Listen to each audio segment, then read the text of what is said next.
Hello and welcome into Locked On Wolves. We are live following the Timberwolves win over the Orlando Magic on Wednesday. Marney Gellner of Bally Sports North joins the show to break down the victory. The Locked On Wolves postcast starts right now.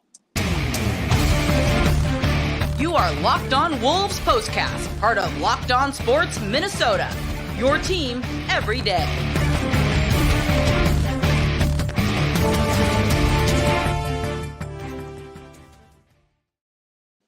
Hello and welcome into the Locked On Wolves podcast, part of the Locked On Podcast Network, your team every day. My name is Ben Beecken. I'm the host of Locked On Wolves. Marney Gellner of Bally Sports North is with us to talk through the Wolves road win over the Orlando Magic here on Wednesday. And Marney, this was a solid win. I mean, the Magic were shorthanded. Obviously, no Paolo Banchero, no Wendell Carter Jr., but the Wolves largely played a complete game. They led wire to wire. They were up by as many as 27 points, and they received really strong performances from each of their best players. This just felt like a pretty complete win for the Wolves.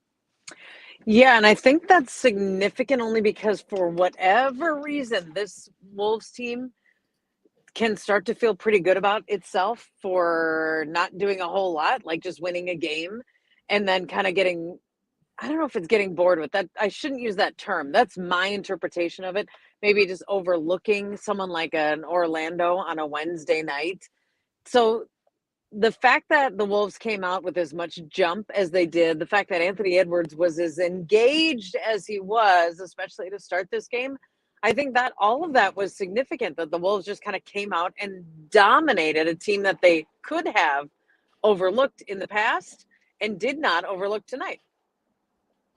Yeah, agreed. That's absolutely true. And the Wolves' record against the Magic over the last several years is miserable, considering they've actually Magic are one of the few teams the Wolves have actually had a collective or a overall over the last several years have actually had a better record than as a franchise.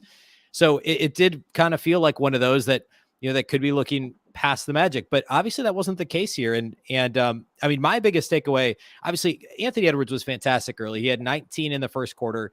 Finished with 35. He was a little bit quieter in the middle of the game, but came on strong again at the end of the game. Karl-Anthony Towns was fantastic throughout, was really good in kind of the middle part of the game as the Wolves were kind of expanding their lead to 20 plus points, and it hovered, in the low 20s for most of the game. Great passing from Cat, smart decisions throughout. And then late in the game, they got Rudy Gobert involved. A lot of high-low passing from Karl-Anthony Towns. Really kind of those two have played well together for the most part this season anyway. That hasn't been the trickiest part of the Rudy fit to this point. That's a different conversation, but it was like a concerted effort from Towns and Gobert, or Towns really, to get the ball to Gobert late in the game. He got to the line a bunch, had a couple and one opportunities. And then to cap it off, D'Angelo Russell hit some really tough shots as the lead was hovering around 10 points late in the game. So all four of the Wolves' best players played a part in this one, even if the box score lines weren't super sexy for Rudy and D'Lo. I thought that they all played really, really well.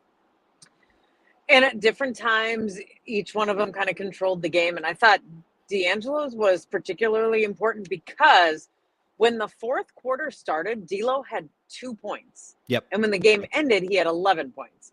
And coming off of that big game in Cleveland, he was the guy that you just needed so much more out of. And so I felt like to come out with that big game in Cleveland and then follow it up with a 2-point effort in Orlando, even though the Wolves would have won the game, just was like, that just didn't feel great. But the fact that he came on with 9 points in the fourth quarter and was not afraid to take shots in the big moments, like when Orlando cut this to single digits, it was a little bit uncomfortable at the midway point of the fourth quarter, but D'Lo stuck a couple big shots, and all of a sudden it's like, okay, now we're breathing easy again. So I feel like, yes, important to every one of those guys that you mentioned, but especially D'Angelo Russell to pick up that slack and kind of shut the door in the fourth quarter was big. Yeah, agreed 100%. I actually made a note of, I had that feeling, and I knew that he hadn't done much before the fourth. So I went back and I looked right after the game. And you're right. He had 2 points going to the fourth. He scored 9 of his 11 points in about a 4.5 minute span. And before he scored his third and fourth points of the night, I think he had a pull-up jumper that he knocked down. It was only a 9-point game. Like you said, it was a single-digit game. And then he scores 9 of his 11 points in the game in a 4.5 minute span. And the Wolves lead grows from 9 to 15 over those 4.5 minutes. And D'Lo, I think for the most part, was taking shots in the flow of the offense. He took a couple of difficult shots, but made most of those shots. And for somebody who oftentimes can be a little bit of a streaky scorer, and I guess this game is a great example of that, he came up when it mattered most. And I didn't feel like he tried to force it too much. And I thought that was really important. Speaking of streaky scorers who can find a rhythm, Anthony Edwards, early in the game, like his first couple shots felt a little bit forced. And of course there was the whole Tom Crean, his college coach being in the arena. And that was kind of a fun storyline for this game. But then all of a sudden he hit a couple of tough shots and then he kept rolling. But even as he was rolling, even in the first quarter, when he scored 19 points, hit, I think 5 threes in the first quarter, he was also distributing. Like, he was making smart passes. He was actually making the extra pass, even when he was the hot hand. It felt like a really balanced first quarter, but really the entire game from Anthony Edwards. Yeah, and I think that's big because sometimes when Ant has these big scoring games, he'll have like 1 rebound and 2 assists or something like that. And while that's fine, you just would want a little more balance. So for tonight, for him to fill up a rebound column and an assist column while also scoring 35 points is pretty significant because sometimes he can bring the ball up the court and the ball never leaves his hand. And the rest of the team doesn't get into an offensive flow. But tonight, Anthony Edwards got into his own offensive flow. He also got his teammates into it and just kind of like, I agree, the putting numbers up in the other categories is really good for his game, and it's really good for the Timberwolves. Yeah, and another thing that I thought went really well for the Wolves was, and this was pretty much throughout the game, outside of that stretch early in the fourth quarter, disruptive defense, active hands. I mean, they got enough fast break points. They were able to get some easy baskets that way, which is important for a team that's struggling so much offensively. They actually had 15 steals in this game and turned the Magic over 16 times. So a lot of live ball turnovers. Jordan McLaughlin had 4. I think he had 4 before the end of the third quarter. 3 from Kyle Anderson, really active hands on him too. Even though they gave up 108 points, and even though the fourth quarter got a little bit, they gave up some open shots on the perimeter, I thought overall, and again, acknowledging that the Magic were shorthanded, they did a pretty good job staying active in passing lanes defensively and turning defense into offense. Yeah, and especially when you compare 15 Timberwolves steals to 6 for Orlando, when Jordan McLaughlin as an individual has almost as many steals as the entire Magic team, it just shows you where some of the discrepancy in the game comes from. Because if you look at the stats, you just look at field goal percentage, 3-point percentage, maybe rebounds, second chance points. Like, Orlando had more second chance points, almost significantly, than the Timberwolves. So you're looking for separators, like, okay, what really is the story of this game if you're just looking at a final box score? Well, that tells a big story right there. The steals, the turnovers, the live ball turnovers, as you mentioned, they just create so much more chaos. 30 fast break points for the Timberwolves tonight, and that's a season high. And that's one way that Chris Finch wants this team to play, too, is with pace. And so when they can do that, when they can kind of put it all together in a game like this, then that's the result, a wire-to-wire win. They led by as many as 27, never trailed. Yeah, absolutely. Let's talk about our title sponsors of the show today. That's our friends at Turo. Turo is the world's largest car sharing marketplace. With Turo, you can book any car you want, wherever you want it, from a community of local hosts. Browse a huge selection of vehicles for just about any occasion or budget. Book an SUV or minivan for a family road trip, a pickup truck for some errands, or even test drive an EV. Every trip is backed by liability insurance. Terms, conditions, and exclusions apply. Forget boring rental cars and find your drive at Turo.com. All right. One thing I thought the Wolves struggle with a little bit. Well, let me reframe this. So I thought even without Wendell Carter, even without Paolo Banchero, the Magic are a really long team, right? They've got Bol, they've got Mo Bamba. Yep. Their entire starting lineup, really. Even Jalen Suggs, for his role, is a long player, big wingspan.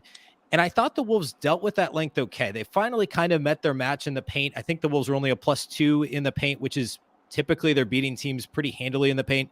And they lost the rebounding column. But when the Magic punched, the Wolves mostly punched back. And when the game got down to 9 points early in the fourth quarter, I think part of the issue was they slipped up a little bit on the defensive glass. but to basically play, I don't know, 40 out of 48 minutes and do a really good job on the defensive glass against a team that's such a good rebounding team on both ends of the floor in Orlando, I thought was pretty impressive for the Wolves. Yeah, and I will give a ton of credit to Bol in particular, because dang, he looked really good tonight. That guy's got some smooth moves, especially for how long and lanky he is. If you just see him walking, even on a basketball court, you got to think like, oh, this guy is probably hugely uncoordinated, and he is anything but. So, tip of the cap to Bol, because that guy he's got a bright future in the NBA. But I think, I don't know. I mean, you're right, Ben, and it's fair to give a little criticism. I just feel like in a game when you dominated so much, it's probably just human nature that you let up somewhere. So I'm just going to give it to that and hope that it's not an issue moving forward or anything that's going to derail a couple of wins. I don't know. I mean, there were so many good things and they weren't all perfect. And Chris Finch was just talking about, like, we're seeing the growth. Like, we're moving ahead. We're moving forward. This is only the second time all season the Wolves have consecutive wins. Yeah. I mean, I get it. We're just a month into the season, but they've only strung together consecutive wins once. They've not won 3 in a row. They've only won the back-to-back or consecutive games. They weren't on back-to-back days, but you know what I mean? So, like, I think those are just like the small, significant things that this team needs to look at and go, okay, that's we can build off of that. Let's just try to keep moving in this direction. So we've got these first 2 building blocks in place. And now we say, okay, let's pick it all up. Let's go to Philadelphia and let's just try to keep being decent here. Let's try to pick up another one. Yeah, and you mentioned Philadelphia. The Wolves at Philadelphia on Saturday. So another 2 consecutive off days for the Wolves, and Philly is on the second night of a back-to-back on Saturday. So if the Wolves could, for the first time this season, win a 3rd consecutive game, that would be a big one to pick up. That's an NBA TV game as well on Saturday in Philadelphia. And then it stays tough. They come home for a 1-game homestand.